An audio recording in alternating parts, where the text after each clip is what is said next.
ආයුබෝවන් ඔයාලට. ඔන්න අද මම ඔයාලට ගෙනාවේ චොක්ලට් දැවටුව රසම රස කේක් එකක්. පුංචි වෙලාවකදී ලේසියටම ඔයාලට හදාගන්න පුළුවන්. කේක් එක මම හදන්නේ ලිපේ ෆ්‍රයි පෑන් එකේ. අයිසින් එකට මම අයිසින් සීනි බටර් පාවිච්චි කරන්නේ නැහැ. මාගරින් වලින් තමයි හදන්නේ. ඉතින් හරිම ලාභෙට පුංචි වෙලාවකදී හදන්නේ කොහොමද කියලා අපි දැන් බලමු. ඕන කරන දේවල් වල ලිස්ට් එක පුරුදු විදිහටම ඩිස්ක්‍රිප්ෂන් බොක්ස් එකේ තියෙනවා. මම දැන් මුලින්ම මේ බෝල් එකට එකතු කරනවා බිත්තර දෙකක්. මුලින් මේ බිත්තර දෙක හොඳට ගසා ගන්න. දැන් ඒකටම එකතු කරනවා ලුණු තේ හැඳි 8න් එකක්, වැනිලා තේ හැන්දක්, සීනි ග්‍රෑම් 100ක්. ඒ කියන්නේ කෝප්ප වලින් නම් භාගයක්.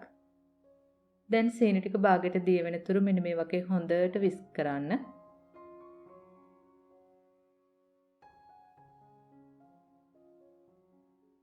ඊළඟට මම එකතු කරන්නේ තෙල්.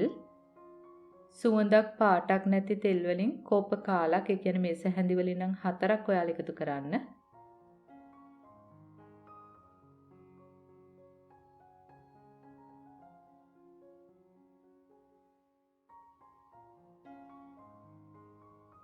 මෙන්න මේ වගේ හොඳට ක්‍රීම් වුණාට පස්සේ මම එකතු කරනවා පිටිකිරි හෝ ෆ්‍රෙෂ් මිල්ක් කෝප්ප කාලක්.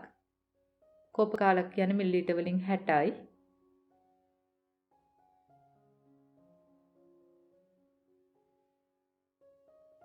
දැන් මේ ටික හොඳටම කවලම් කරලා සීනි ටික හොඳටම දිය වෙන්න දෙන්න.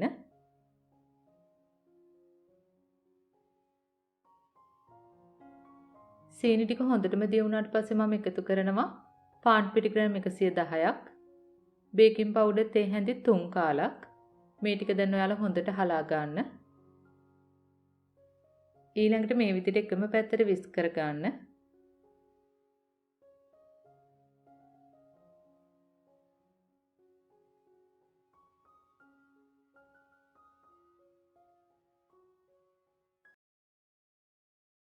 මෙන්න මේ පදමට තමයි අපේ බැටර් එක එන්නේ.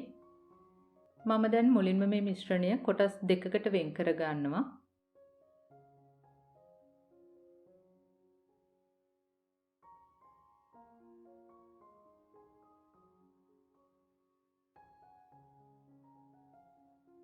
ඊළඟට අපිට පුළුවන් ලොකු ෆ්‍රයි පෑන් එකක් ලිපේ තියලා මෙන්න මේ වගේ හොඳට තෙල් තවරන්න. දැන් අපිට පුළුවන් එක කොටසක් මෙන්න මේ වගේ ෆ්‍රයි පෑන් එකට දාන්න.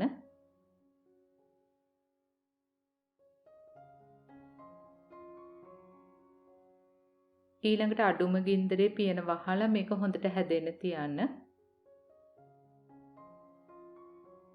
මෙන්න මේ වගේ උඩින් බුබුලු ආවට පස්සේ අපිට පුළුවන් අනිත් පැත්තට හරව ගන්න. ඔන්න දැන් මේ පැත්තත් හොඳට සෙට් වෙලා තිනවා. දැන් අපිට පුළුවන් වයරක් එකකට මාරු කර ගන්න. දැන් අපි අයිසින් එක දාන්න කලින් මේ කේක් දෙකම හොඳට නිවෙන්න ඕන. කේක් දෙක නිවෙන්න තියලා අපි දැන් අයිසින් එක හදමු. අයිසින් එක හදන්න මම මේ බෝල් එකට එකතු කරනවා මාගරින් මේස හැඳි භාගයක්. ඒකටම ලුණු පිංච් එකක්, වැනිලා චුට්ටක් එකතු කරන්න. මම දැන් එකතු කරන්නේ කුඩු කරගත්ත සීනි. මේස හැඳි 5ත් 7ත් අතර ඔයාලට එකතු කරන්න පුළුවන්.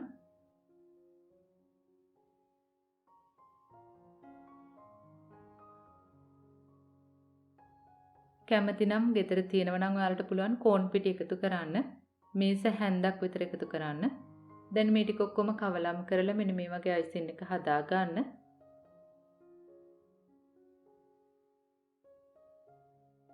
මම දැන් එකතු කරනවා පිටිකිරි තේ හැඳි භාගයක්.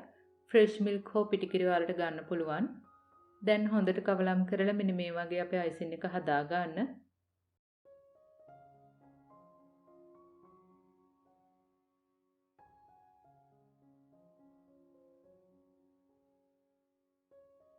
දැන් මේ කේක් දෙක හොඳට නිවිලා තියෙනවා. දැන් අපිට පුළුවන් අයිසින් කරන්න. මම දැන් අයිසින් ටික එක කේක් එකක් උඩින් දාලා මෙන්න මේ වගේ හොඳට තුනී කර ගන්නවා.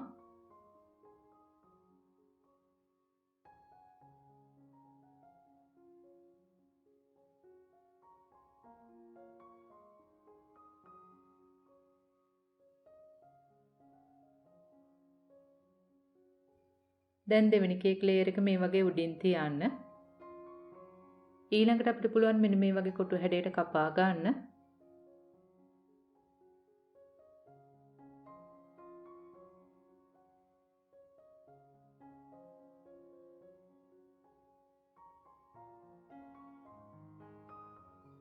මම දැන් කෑලි 8කට මෙන්න මේ වගේ වෙන් කරනවා.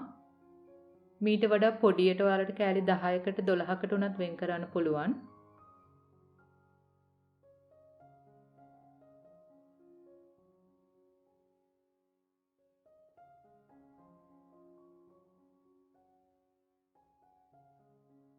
දැන් මේ අයිසින් එක චුට්ටක් ඝන වෙන්න අපි මේක විනාඩි 10කට ශීතකරණයට දාමු. මම දැන් ඊළඟට කරන්නේ චොක්ලට් ටික දිය කර ගන්නවා. මෙන්න මේ වගේ තද වුණු වතුර භාජනයක් උඩින් තව භාජනයක් තියලා චොක්ලට් ටික දාන්න. මෙතන මම අරගෙන තිනවා චොක්ලට් ග්‍රෑම් 200ත් 300ත් අතර. දැන් චොක්ලට් ටික දාලා මෙන්න මේ වගේ හැඳි ගාලා දිය කර ගන්න. දැන් අපේ චොක්ලට් ග්ලේස් එකට හොඳ දිලිසෙන පෙනුමක් ගන්න මම එකතු කරනවා. තෙල් මිල්ස හැන්දක්. දැන් අපේ චොක්ලට් ග්ලේස් එක ලෑස්ති. දැන් අපිට පුළුවන් මේ වගේ කෑලි ටික වෙන් කර ගන්න.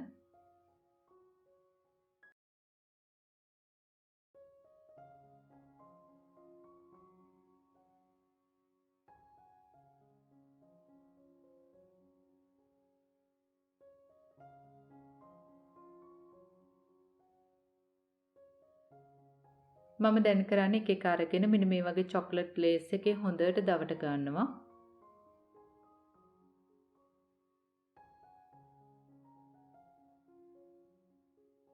දැන් ඔයාලා මේක නිකම්ම ට්‍රේ එකක් උඩින් තියන්නේ නැතිව පාච්මන්ට් කොලයක්, පොලිතින් කොලයක්, එහෙම නැත්නම් ෆොයිල් කොලයක් උඩින් තියන්න. ඔක්කොම ටික මේ වගේ දවට ගත්තට පස්සේ අපිට පුළුවන් ශීතකරණේ විනාඩි 10ක් 15ක් තියන්න. දැන් අපිට පුළුවන් වටේ තියෙන වැඩිපුර කොටස් අයින් කරන්න.